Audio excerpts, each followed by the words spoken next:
dai safiyar yau alhamdulillah mun tashi lafiya da mu da iyalanmu da yan uwa abokan arziki. To na shigo location din Jidawa wanda Ali Gumzak shine daraktan wannan shooting da ake yi. Balala shine cameraman assistant director na wannan aiki. To da sassafen nan na dan samu shayi da dan dumudumin sa na zuwan Adamawa. To amma ba zan sauke jarida hakkar ba tukuna. Na dan fara dan tuntuba ne in jiyaya. Shin me kuma komai ya zo mana na zuwa Adamawa. Sai kamar karfe 2 ko karfe 4 na yamma na ci abinci na huta daga location na yi wanka zan saki wannan shayi na yan Adamawa sai dai a yi haƙuri yan Adamawa mun dai ji labarin dai sai a hankali Allah ya sauke. Musa gashi Allah ya kawo mu karfe 3:30 yanzu na yamma.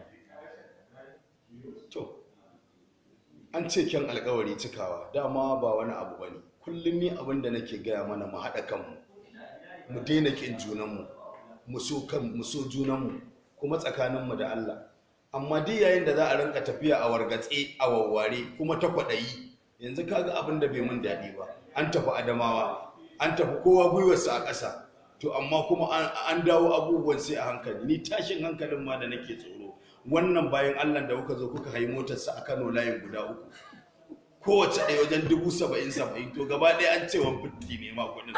150 to in dai da ake dan zuwa dai inda dai din ake ganin dai ba mafita to can din ne dai mu muke sa rai da mafita da insha Allah duk da dai mu aqida in muna son mutum dan Allah muke son sa ba wai kudin sa muke so ba don wa an yuhibbu lillahi in zaka so me za ku ce da Baba Buhari dodar me za ku ce da Buhari dodar Baba Buhari me za ku ce da shi Baba Buhari dodar su jan gwana kwada na kar